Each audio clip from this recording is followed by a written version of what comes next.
नमस्ते मित्रांनो.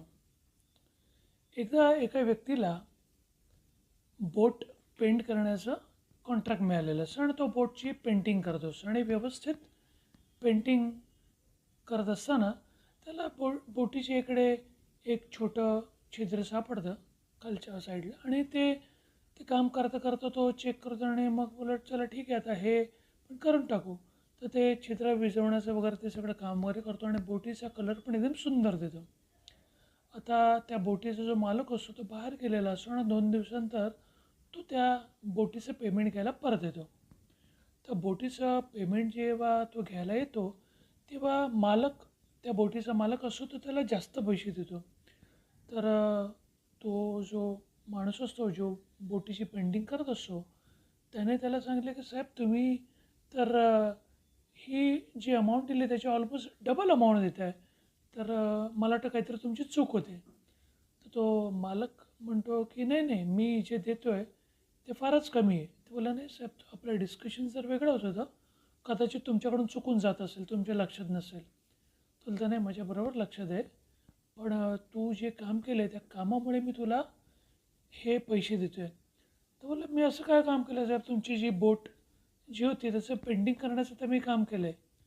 हा बोला तो बोटीचं पेंटिंग करण्याचं जे काम केलं असं तू म्हणतो आहेस ना त्या बोटीच्या खाली खालच्या साईडला तिकडे एक छोटंसं होल होतं. तर पण ते अनफॉर्च्युनेटली मी जेव्हा बाहेर जाणार होतो त्याला तुला सांगायचं विसरूनच गेलो. तुला पेंटिंगचं काम सांगितलं पण ते बोटीचं चित्र विसवायचं होतं ते सांगायचं विसरूनच गेलेलो.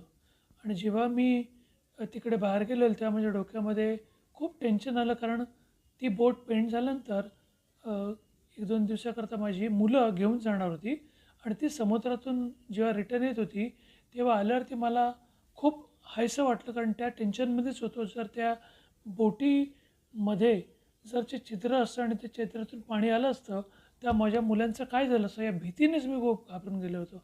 म्हणून तुला धन्यवादासाठी मी तुम्हाला एवढे पैसे दिले. तर हे ऐकून तो माणूस पण सरप्राईज होतो की छोट्याशा छिद्रासाठी उचलण्यासाठी एवढे पैसे दिले. तुला छिद्र तुझ्यासाठी छोटं असेल पण ह्याच्यामुळे माझा मुलांचा जो जीव वाचला ती किंमत मी तुला केव्हाच देऊ शकत नाही. हे फक्त माझ्यातर्फे तुला मला जो आनंद आला त्याच्यासाठी मी तुला हे पैसे दिले कारण तुला न सांगता देखील तू हे काम केलेलं असं. तर कधी पण आयुष्यामध्ये आपल्याला न सांगता देखील काही गोष्ट आपण जेव्हा करतो ॲडिशनल काम करतो तेव्हा आपल्याला त्याचा मोबदला नेहमी जास्तच मिळत असतो. धन्यवाद. ही गोष्ट ऐकल्याबद्दल समजण्याबद्दल. आपला उर्वरित दिवस सुखाचा जावं. Thanks and bye for now.